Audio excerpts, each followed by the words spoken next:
बहुत बहुत स्वागत। आप देख रहे हैं एमपी अब तक। आपके साथ मैं हूं ललित प्रजापति। शुरुआत झाबुआ से करेंगे। यहां पर एक तिरंगा यात्रा निकली। झाबुआ में बड़ी संख्या में छात्रों ने तिरंगा यात्रा निकाली। थांदला से झाबुआ 30 किलोमीटर ये तकरीबन दूर है। झाबुआ कलेक्ट्रेट पहुंचे। स्कॉलरशिप न मिलने पर छात्रों ने तिरंगा यात्रा ये निकाली है। छात्र कलेक्टर से मुलाकात की मांग को लेकर अड़े हुए हैं। इस बीच कुछ छात्रों की तबीयत खराब हो गई। छात्र कलेक्टर से मिलना चाहते हैं। कलेक्टर साहब इतने बिजी हैं कि इन छात्रों से मिल नहीं पा रहे हैं। आलम यह हुआ है कि छात्र धरने पर बैठ गए हैं। कलेक्टर साहब के पास टाइम नहीं है। 1 2 3 4 ऐसे कोई छात्र की संख्या नहीं है। कई छात्र यहां पर पहुंचे हैं। स्कॉलरशिप अपने हक की मांग को लेकर पहुंचे हुए हैं, पर कलेक्टर साहब के पास टाइम नहीं है। भांजों की अगर यह स्थिति मामा तक पहुंची तो निश्चित तौर पर बड़ा असर इसका होगा। थांदला से झाबुआ तक छात्रों ने पैदल मार्च निकाला अपनी स्कॉलरशिप की मांग को लेकर। तिरंगा यात्रा निकाली इन्होंने, नारे लगाए, कलेक्ट्रेट पहुंचे। साहब के पास टाइम नहीं है, साहब बिजी चल रहे हैं, साहब ने कोई व्यवस्था नहीं की। नतीजा यह हुआ कुछ बच्चे बीमार पड़ गए, अस्पताल पहुंचाने की नौबत आ गई। पैदल चलकर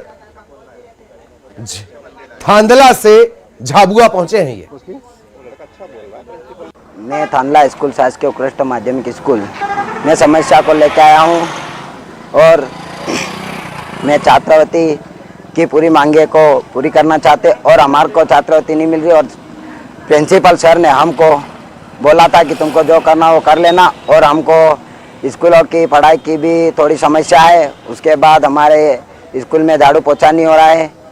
ये सब समस्याएं हैं और हम कलेक्टर सर के पास जा रहे हैं।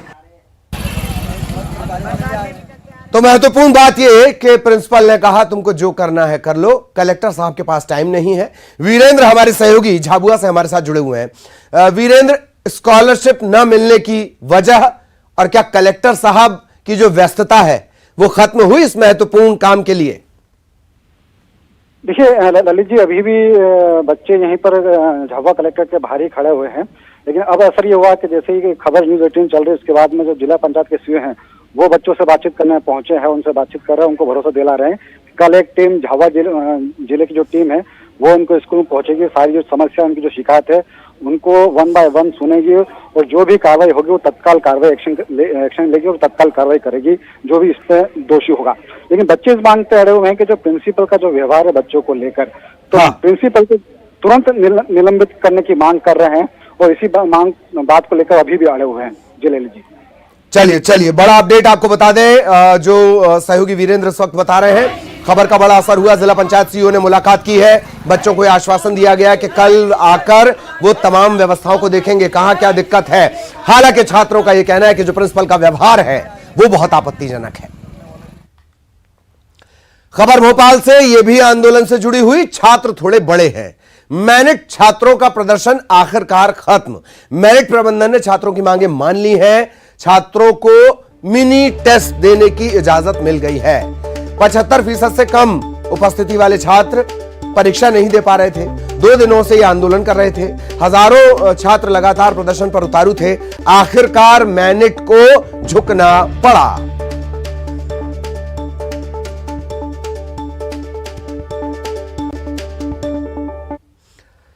सीएम शिवराज सिंह चौहान एक्शन में है। सीएम ने बालाघाट जिले की समीक्षा की, साथ ही साथ रीवा और नर्मदापुरम के विधायकों के साथ एक बैठक भी की। इस दौरान शिवराज सिंह चौहान ने जरूरी निर्देश भी दिए।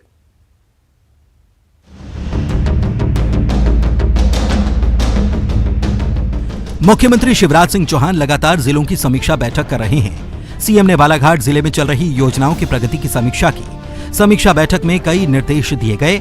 मसलन प्रभारी मंत्री के निर्देश को गंभीरता से लें, रिस्टोरेशन का काम अच्छे तरीके से करें। 17 सितंबर से मुख्यमंत्री जन कल्याण अभियान शुरू होगा। कई योजनाओं को सैचुरेट किया जाएगा। सैचुरेट करने को लेकर योजना बनाएं। राशन का वितरण समय से किया जाए। इसके अलावा सीएम ने कई योजनाओं की जानकारी भी अधिकारियों से ली। मसलन सीएम राइज स्कूल के क्या हाल हैं? सभी स्कूलों में किताबें पहुंच गईं? शहरी पेयजल योजना में कितना काम हुआ? आंगनवाड़ी में पेयजल की स्थिति क्या है? बैठक में सीएम शिवराज ने जिले में बिजली आपूर्ति को लेकर आ रही शिकायतों पर नाराजगी जताई। पेयजल के कार्यों में देरी पर भी सीएम ने अधिकारियों को फटकार लगाई। इस बैठक के बाद सीएम हाउस में रीवा नर्मदापुरम जिले के विधायकों के साथ बैठक हुई। इस बैठक में सरकार संगठन के अगले कार्यक्रम को लेकर रणनीति बनाई गई। बैठक में रीवा जिले को सूखाग्रस्त घोषित करने की मांग उठी। इस बैठक में सीएम के अलावा प्रदेश अध्यक्ष वीडी शर्मा भी शामिल हुए। बैठक को विधानसभा चुनाव की तैयारियों से जोड़कर भी देखा जा रहा है। भोपाल में सीएम शिवराज ने विभागों की समीक्षा बैठक की। उच्च शिक्षा विभाग की बैठक में सीएम शिवराज ने स्वरोजगार के लिए प्लेसमेंट सेल को प्रभावी बनाने के निर्देश दिए हैं। इसके अलावा युवाओं को स्वरोजगार से जोड़ने के निर्देश उन्होंने दिए। सीएम शिवराज ने खाद्य नागरिक आपूर्ति विभाग की समीक्षा बैठक में प्रदेश में हर महीने की 7 से 9 तारीख के बीच अन्न उत्सव मनाने के निर्देश दिए हैं।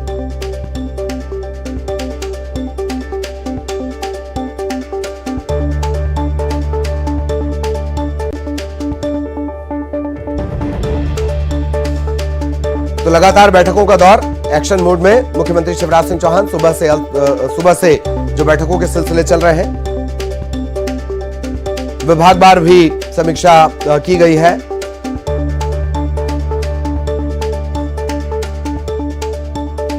हर महीने 7 से 9 तक अन्न उत्सव मनाना है। सहयोगी अनुराग हमारे साथ जुड़ेंगे और फिर अनुराग के पास हम आपको लिए चलेंगे। अनुराग आपको नजर आ रहे होंगे। अनुराग, बैठकों के सिलसिले क्या अभी भी जारी हैं और क्या कुछ अपडेट? बिल्कुल ललित, देखिए सुबह से लगातार बैठकों का दौर जारी है। मुख्यमंत्री लगातार विभागवार बैठकें कर सरकार की योजना और उनके क्रियान्वयन को लेकर फीडबैक ले रहे हैं। उच्च शिक्षा विभाग की बैठक में मुख्यमंत्री ने प्लेसमेंट सेल को प्रभावी बनाने के निर्देश दिए। साथ ही ऐसा पाठ्यक्रम डेवलप करने को कहा है जिससे ज्यादा से ज्यादा युवाओं को स्वरोजगार से जोड़ा जाए। तो उच्च शिक्षा विभाग की बैठक हुई है। खाद्य नागरिक आपूर्ति की बैठक में भी मुख्यमंत्री ने अन्न उत्सव मनाए जाने के निर्देश दिए। 7 से 9 तारीख तक ये अन्न उत्सव हर महीने मनाया जाएगा और लोगों को अनाज दिया जाए, इस बात को सुनिश्चित करना होगा। इसके अलावा यदि हम बात करें तो सुबह से ही बैठकों का दौर जारी है। रीवा जिला और नर्मदापुरम जिले के विधायकों के साथ भी मुख्यमंत्री ने बैठक की और वहां का भी फीडबैक लिया है। विधायकों की जो मांगे हैं, जो क्षेत्र की समस्याएं, उनको लेकर भी चर्चा की गई है और बताया ये जा रहा है कि रीवा को सूखाग्रस्त जिला घोषित करने की मांग रीवा के विधायकों की तरफ से आई है। रीवा उन जिलों में शुमार है जहां पर सबसे कम बारिश है। झाबुआ, अलीराजपुर, रीवा, सीधी ये वो जिले हैं जहां पर कम बारिश हुई है और वहां पर सूखे के हालात बन रहे हैं। तो सुबह से लगातार बैठकों का दौर जारी है और अभी जो है पीएचई विभाग की बैठक मुख्यमंत्री कर रहे हैं इस समय। बिल्कुल, शुक्रिया आपका अनुराग इस तमाम जानकारी के लिए। सहयोगी अनुराग विस्तार से जानकारी दे रहे थे। अब आपको लिए चलते हैं सिद्धा पहाड़। सिद्धा पहाड़ पर खनन को लेकर सूबे में सियासत गर्मा गई है। कांग्रेस बीजेपी पर हमलावर है और स्थानीय लोग भी विरोध में हैं, जबकि बीजेपी का कहना है किसी की धार्मिक भावना से खिलवाड़ नहीं होगा।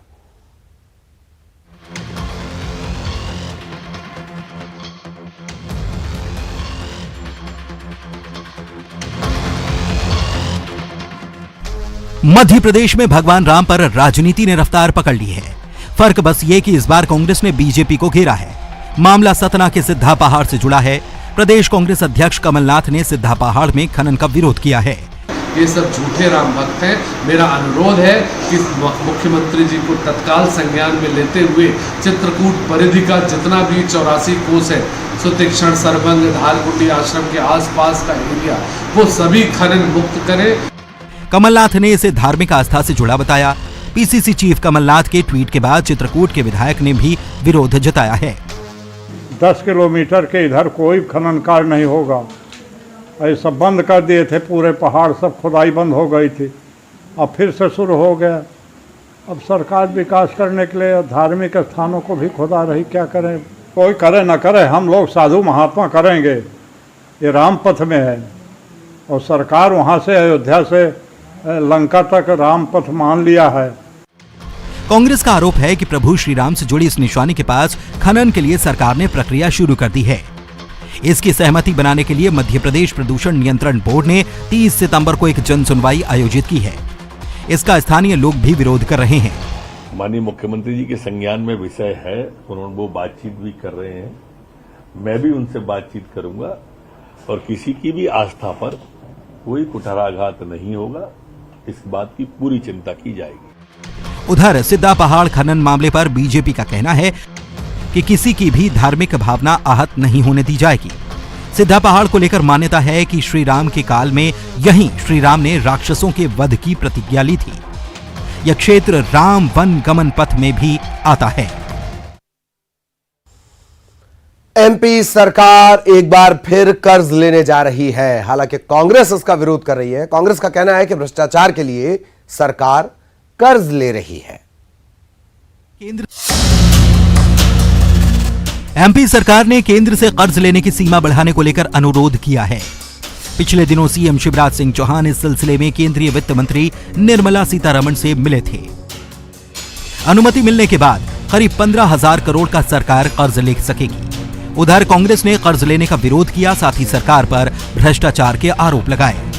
मध्य प्रदेश में भारतीय जनता पार्टी सरकार द्वारा भ्रष्टाचार करने के लिए कर्जा लिया जा रहा है। पिछले साल 20,000 करोड़ का कर्जा लिया गया। सभी विकास कार्य, सभी योजनाएं ठप्प पड़ी हैं। कांग्रेस के आरोपों पर बीजेपी ने पलटवार किया, साथ ही विकास योजनाओं के लिए कर्ज लेने को तर्कसंगत ठहराया है। यह जन कल्याणकारी योजनाओं की प्रोडक्टिविटी का मामला हो, सिद्ध किया है, सही तौर पर सार्थक अपने आप को सरकार के नाते सिद्ध किया है। और मुझे लगता है कि अगर मध्य प्रदेश सरकार ने इस प्रकार का पक्ष रखा है तो उसमें कहीं कोई संदेह होने का कोई कारण नहीं है। विकास योजनाओं को गति देने के लिहाज से सरकारें कर्ज लेती रही हैं। एमपी सरकार पर फिलहाल करीब 3 लाख करोड़ का कर्ज है। इधर वक्फ बोर्ड को लेकर, चुनाव को लेकर कांग्रेस के 2 विधायक आमने सामने हैं। आरिफ मसूद ने आरिफ अकील की नियुक्ति पर सवाल खड़े किए और बीजेपी ने तंज कसे हैं।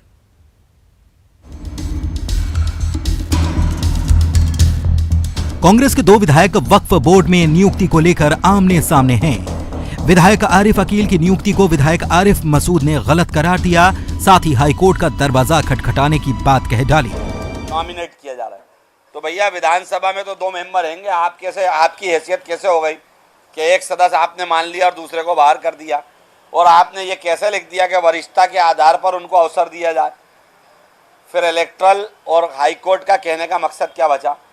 तो इस पर मुझे बहुत खेद है और मैं न्यायालय में भी इसको लगाऊंगा और मैंने पत्र भी लिखा। कांग्रेस के 2 विधायकों के बीच के विवाद को लेकर बीजेपी का कहना है कि सरकार नियमों के हिसाब से काम करती है। वक्फ बोर्ड के उद्देश्यों का सत्यानाश करने में कांग्रेस के नेताओं का बहुत योगदान रहा है। ये आपस में जिस प्रकार से वक्फ बोर्ड के उद्देश्यों को कुचलने में, ध्वस्त करने में लगे रहते हैं वो जग जाहिर है। और अब तो आपस में ही दोनों विधायक जो कांग्रेस के ही हैं वो उलझे हुए हैं, लड़ रहे हैं, झगड़ रहे हैं। लेकिन मध्य प्रदेश में भाजपा की सरकार है, नियम कानून से और तमाम प्रकार के जो निर्णय कोर्ट के आए हुए हैं उनके संदर्भ में ही काम होगा, क्योंकि यहाँ किसी भी प्रकार की हीला हवाली चलने वाली नहीं है। आरिफ ने बिना निर्वाचन के वक्फ बोर्ड में नियुक्तियों का आरोप लगाया है। हालांकि कांग्रेस के 2 विधायकों के बीच मामला होने की वजह से बीजेपी को बैठे बैठाए मुद्दा मिल गया। और इसी मामले को लेकर अब जबलपुर से बड़ा बयान आया है। पूर्व अध्यक्ष एसके मुद्दीन, मध्य प्रदेश अल्पसंख्यक आयोग के पूर्व अध्यक्ष मुद्दीन का बयान आया है वक्फ बोर्ड के मामले में। उन्होंने कहा है कि कांग्रेस पार्टी मुस्लिम समुदाय का भला नहीं चाहती। आजादी के बाद से मुस्लिम समाज का जो हाल हुआ वो कांग्रेस की वजह से हुआ।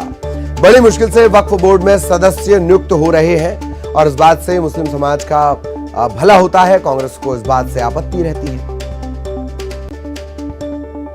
पहली बात तो यह है कि कांग्रेस पार्टी मुसलमानों का हित चाहती ही नहीं, और जो लोग मुस्लिम समाज का हित करने जाते हैं उससे भी इनको बड़ी तकलीफ होती है।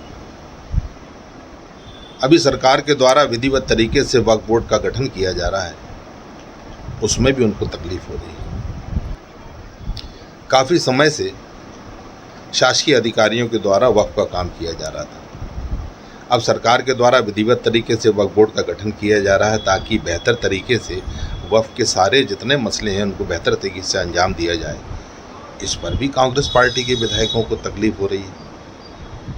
कुल मिलाकर ये बिल्कुल ही तय बात है कि कांग्रेस पार्टी मुसलमानों का हित चाहती नहीं। सागर में सीरियल किलर ने 3 कत्ल से सनसनी फैला दी। 3 चौकीदारों की हत्या के बाद से पुलिस की भी नींद उड़ी हुई है।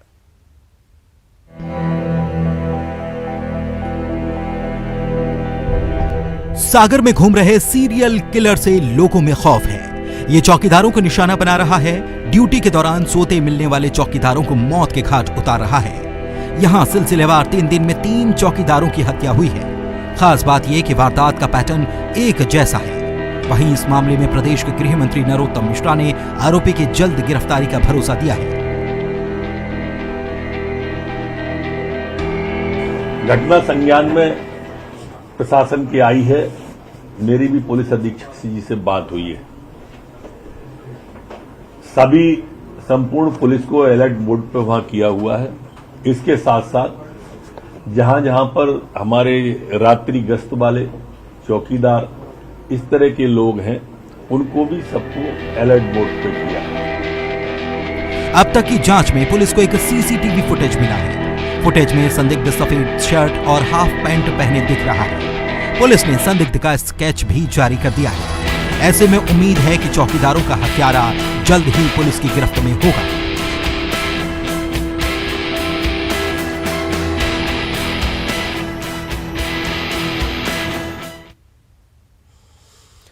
और अब बात करेंगे इंदौर की। यहां परदेशीपुरा थाने के अंतर्गत आने वाली एक फैक्ट्री में अफरा तफरी मच गई। दरअसल यहां पहुंचे 7 कर्मचारियों ने प्रबंधक को बताया कि उन सभी ने जहरीला पदार्थ खा लिया है।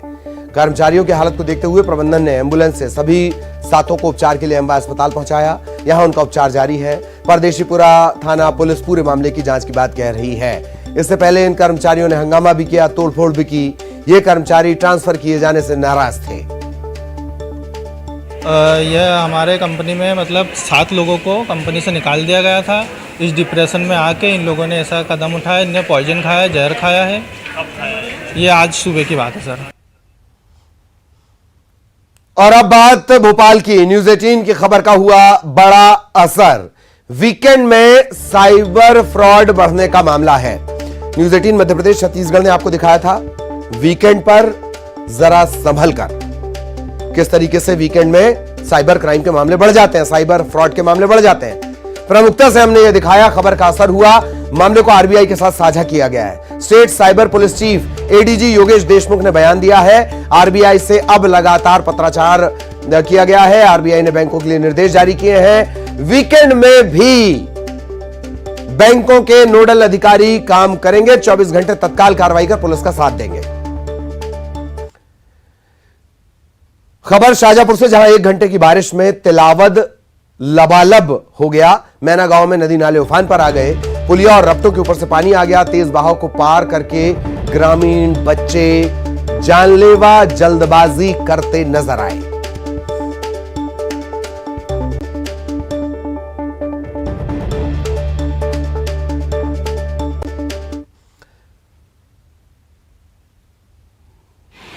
शाहजहांपुर की यह तस्वीर है। मैना गांव में उफान पर नदी नाले आए हैं और इसके बीच कैसे लोग जान जोखिम में डाल रहे हैं, उसकी बानगी। 1 घंटे की बारिश में यह हाल है।